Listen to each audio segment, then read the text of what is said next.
Sweep by Louise Greig, illustrated by Júlia Sardà.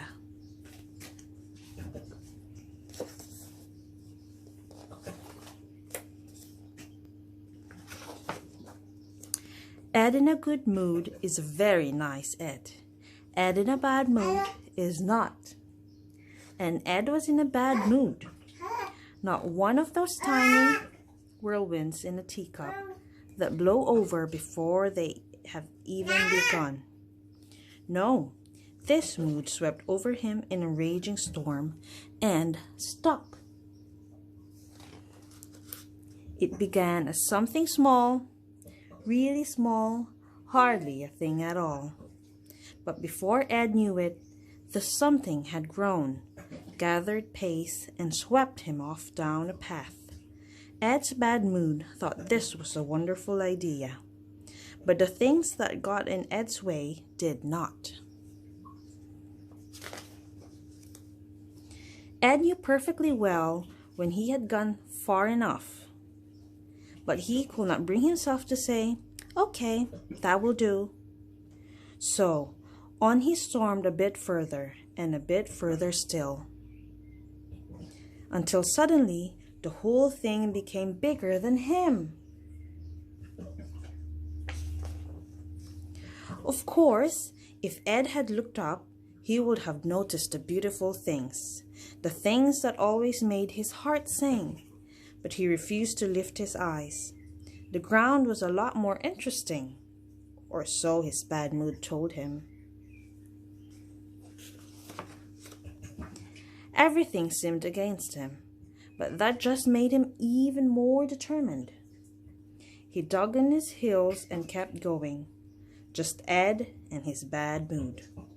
Is this really worth it? He asked himself. Yes, his bad mood decided, though Ed did wonder a little.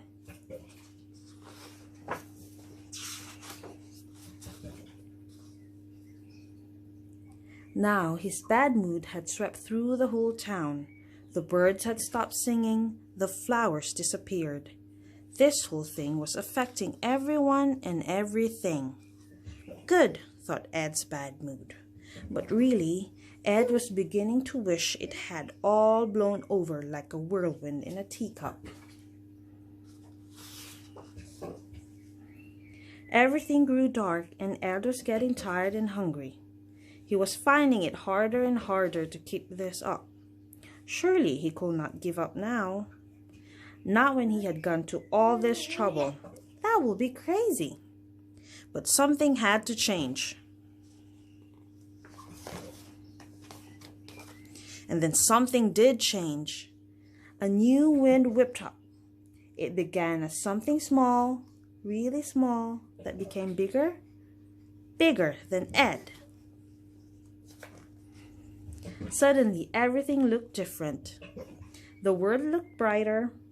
For a moment, Ed felt rather silly. Had he really gone to all that effort for nothing?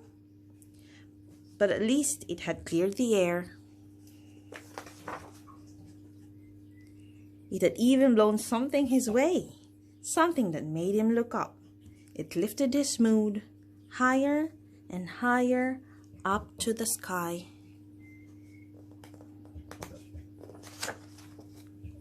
And suddenly he noticed beauty all around him.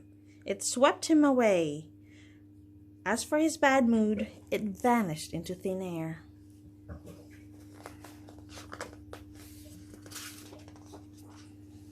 Now it looks as if Ed might, just might, spiral into a bad mood and sweep down that path again. He thinks twice. His first thought is, will I? And his second thought is, or not.